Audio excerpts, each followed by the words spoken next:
वैसी एक थैली है जिसमें हमारी 42 फुट की आतड़ियाँ जो है वो भरी हुई है।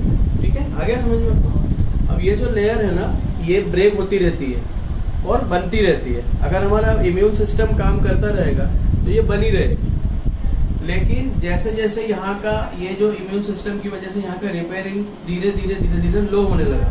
अब हम खाना खाते तो पेट कैसा फूल जाता है, तो इसमें प्रेशर आता है। प्रेशर आने से ये जो आत है ना, जो आपको आ रहा है वहां से, वो आते धीरे से बाहर नहीं निकल आएगी ऐसे। तो ये ना, ये आतड़िया जो है ना, ये इसकी वजह से हुआ। अब क्या होगा, ये जो आप लोग है ना, ये और इसका कॉम्बिनेशन हम आपको देंगे, और ये कुछ नहीं देंगे। ये सेल्स को रीजनरेट करने के लिए सबसे पहले सेल्स पे 3 काम करेगी। ये क्या है? सेल फूड है। ये सेल फूड सेल पे 3 काम करेगा। सेल्स को डिटॉक्स करेगा, क्योंकि जब तक सेल डिटॉक्स नहीं होगी वो न्यूट्रिशन एक्सेप्ट नहीं करेगी बॉडी में, और इसीलिए जब हम बीमार हो जाते हैं और कोई दूसरा न्यूट्रिशन लेते हैं तो अपने को बहुत ज्यादा फायदा नहीं करता। तो सबसे पहले ये सेल्यूलर डिटॉक्सिफिकेशन होगा, आपको सेल डिटॉक्स होगी, बराबर। उसके बाद सेल का नरिशमेंट करेगा, ये नरिश करेगा इसको, इस जो हमारी सेल को खाना चाहिए वो देगा, और इसमें ना इम्प्रूवमेंट करेगा, सुधार करेगा, सेल को अच्छा करेगा। ठीक है, ये 3 चीज होने की वजह से जब सेल अच्छी होने लगेगी तो आपका क्या बढ़ेगा? इम्यूनिटी बढ़ेगी आपकी। और ये वाला ऑटोइम्यून डिसऑर्डर बोलते हैं। हमारे शरीर में जो बिगड़ जाता है ना, और उसका सुधार नहीं कर पा रही है आपकी बॉडी, आपका इम्यूनिटी लो हो रहा है। हाँ, मतलब पाचन भी नहीं हो रहा है, जिसको हिंदी में बोलेंगे। हाँ, इम्यूनिटी लो हो रही है आपकी, और जैसे जैसे इम्यूनिटी लो होगी, आपके यहाँ पे जो नया होने वाला है वो धीरे धीरे कम होने लगेगा। अब क्या होगा कि छोटी छोटी नसें जो है यहाँ से बाहर आने लगेगी ऐसे, है ना? क्या ये जो नसें फैल रही हैं वो फैलना बंद हो जाएगा? अब क्या हो जाएगा, ये वाली जो थैली है ना, इस थैली को जब ये रिपेयर होने लगेगी तो ये होगा। अभी क्या होगा मैं आपको बताता हूँ। अभी आप अगर इस तरह से कोई न्यूट्रिशन नहीं लेंगे, ये लें, वो मैं नहीं फोर्स कर रहा हूँ, लेकिन इससे होता है, हमने रिजल्ट लिए।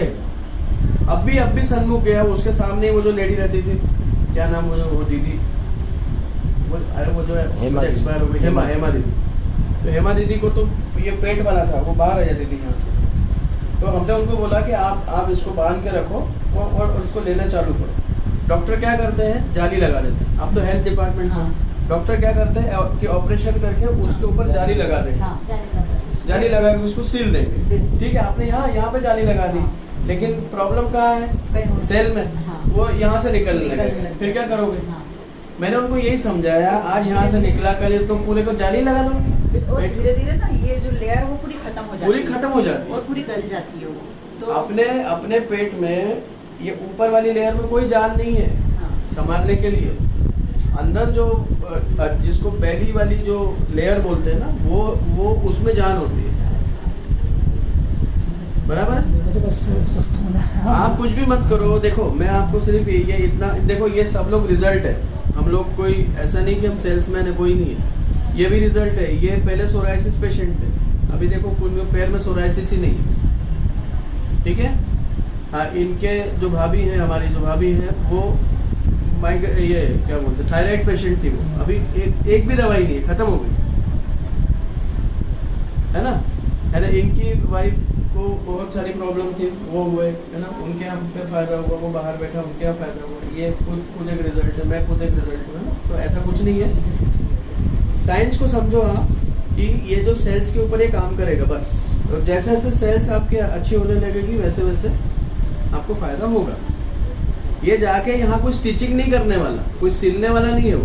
वहाँ पर वो उसकी धीरे हाँ, जो उसका डिग्रेडेशन है वो रोक देगा, और धीरे धीरे जैसे आपकी इम्यूनिटी राइज होगी वैसे वो आपको रिपेयर कर देगा धीरे धीरे। लेकिन अभी आपको क्या लेना है, जो प्रिकॉशन क्या लेनी है? गलती से कोई वजन नहीं उठाना है आपको, कोई बाल्टी नहीं उठानी, कुछ नहीं करना आपको। साइड स्टैंड लगाओ, स्टैंड वाली गाड़ी भी नहीं लगानी आपको, क्योंकि जरा सा जोर आया तो वो जो जहाँ पे कमजोर है ना, वो और बड़ा हो जाएगा, आप प्रॉब्लम में आ जाओगे।